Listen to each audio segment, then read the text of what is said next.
நெல்லை மாநகராட்சி பகுதியில் உள்ள 41வது வார்டுக்குட்பட்ட பொதிகை நகர் போலீஸ் குடியிருப்பு அப்போலோ காலனி உள்ளிட்ட பகுதிகளில் வசிக்கும் மக்கள் தங்களுக்கு குடிநீர் சரிவர விநியோகம் செய்யப்படவில்லை என்று கூறி காலி குடங்களுடன் சாலை மறியல் போராட்டத்தில் ஈடுபட்டனர். உடனடியாக மாநகராட்சி அதிகாரிகள் பெருமாள்புரம் போலீசார் விரைந்து சென்று அவர்களிடம் பேச்சுவார்த்தை நடத்தி சமாதானம் செய்து அனுப்பி வைத்தனர். இந்த போராட்டத்தின் போது மூதாட்டி ஒருவர் நேரத்திற்கு தண்ணீர் திறக்காதவர்களை டிஸ்மிஸ் செய்யுங்கள் என்றும் குடிநீர் வராமல் நாடகம் கூட சரிவர பார்க்க முடியவில்லை என்று பேசிய வீடியோ இணையத்தில் வைரலாகி வருகிறது. 2 நாளுக்கு கூட ஒழுங்கு வரமாட்டேக்கு 10 மணிக்கு இல்ல 2 மணிக்கு அப்படி தண்ணீர் திறக்க அந்த மாதிரி ஆளுகளை ஏன் வைக்கீங்க? தண்ணி திறக்கிறதுக்கு அவரை டிஸ்மிஸ் பண்ணுங்க. அந்த ஆள் தேவையில்லை. இல்ல ராத்திரி 10 மணிக்கு தொட்டியை ஊத்து பாப்பா இதான் சொல்லி பள்ளி எங்களுக்கு மோட்டரும் கிடையாது. தண்ணி எவ்வா வீட்டும் ஒரு கடை நீ கொடுக்க மாட்டான் கேட்டீங்களா? இப்பதான் வர வர பொதியினர் ரொம்ப மோசம். முந்தி தண்ணி இருக்குன்னா வீடு தேடி தேடி வருவாங்க. வீடு கலியா கிடக்கா அப்படின்னு. இப்ப தண்ணி இல்லையா அங்கே எதுக்கு போறோம் அப்படிங்கிற ஆயிப்போச்சு. இப்போ அப்ப பொதியினர் அவ்வளவு ஃபேமஸ் போச்சு. தண்ணி இல்ல. இந்த டேங்கை இருக்காதீங்க எல்லாம் சொன்ன கேட்க மாட்டேன்டாங்க. அந்த டேங்க் அடிச்சு மாறி டேங்க் கட்டியிருக்காங்களா? கெட்டல. எங்க கட்டியிருக்காங்க? சொன்னபடி எங்க செய்தாங்க கவர்மெண்ட்?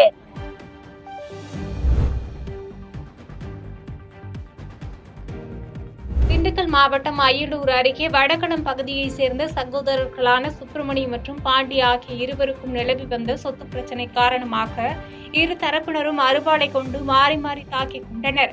இதில் இருதரப்பை சேர்ந்தவர்களும் காயமடைந்த நிலையில் திண்டுக்கல் அரசு மருத்துவமனையில் சிகிச்சைக்காக அனுமதிக்கப்பட்டுள்ளனர்.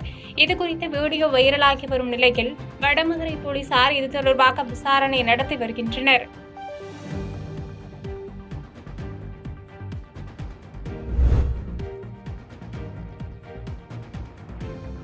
விநாயகர் சதுர்த்தி விழாவை முன்னிட்டு தேனி மாவட்டம் பெரியகுளம் தாலுகாவிற்குட்பட்ட அனைத்து பகுதிகளிலும் 800க்கும் மேற்பட்ட சிலைகள் பிரதிஷ்டை செய்யப்பட்ட நிலையில் அனைத்தும் பெரியகுளம் வடகரை புதிய பேருந்து நிலையம் பிரிவு பகுதிக்கு கொண்டுவரப்பட்டு அங்கிருந்து ஊர்வலமாக கொண்டு செல்லப்பட்டு பின்பு பெரியகுளம் ராஜேந்திர சோழீஸ்வரர் திருக்கோவில் அருகே உள்ள வராகநதி ஆற்றில் கரைக்கப்பட்டது. இதனையொட்டி தேனி மாவட்ட காவல்துறை கண்காணிப்பாளர் தலைமையில் 4 துணை கண்காணிப்பாளர், 7 ஆய்வாளர்கள் மற்றும் 500க்கும் மேற்பட்ட காவலர்கள் பாதுகாப்பு பணியில் ஈடுபட்டிருந்தனர்.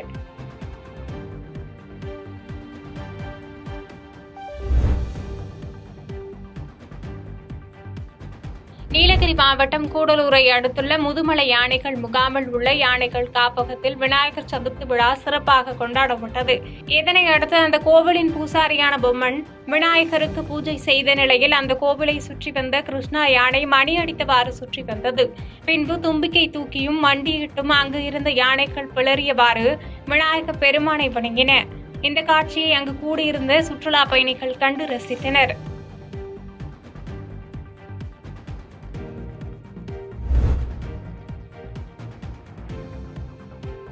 தூத்துக்குடி மாவட்டம் ஸ்ரீவைகுண்டத்தில் புதிதாக பொறுப்பேற்ற டிஎஸ்பி ராமகிருஷ்ணன் சமூக நல்லிணக்கத்திற்கு விரோதமாக செயல்படும் நபர்கள் மீது கடும் நடவடிக்கை எடுக்கப்படும் என்று எச்சரித்திருந்தார்.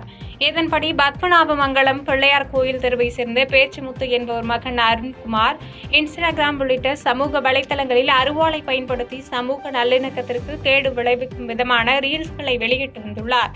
இதனை அறிந்த ஸ்ரீவைகுண்டம் போலீசார் வழக்கு பதிவு செய்தனர். தொடர்ந்து விசாரணை நடத்திய போலீசார் அருண்குமாரை கைது செய்தனர். பாதகம் செய்பவரை கண்டால் நாம் பயங்கொள்ளலாகாது பாப்பா. மோதி மிதித்து விடு பாப்பா, அவர் முகத்தில் உமிழ்ந்து விடு பாப்பா. அண்மை செய்திகளை உடனுக்குடன் தெரிந்து கொள்ள இணைந்திருங்கள் இயம்நாடு தொலைக்காட்சியுடன்.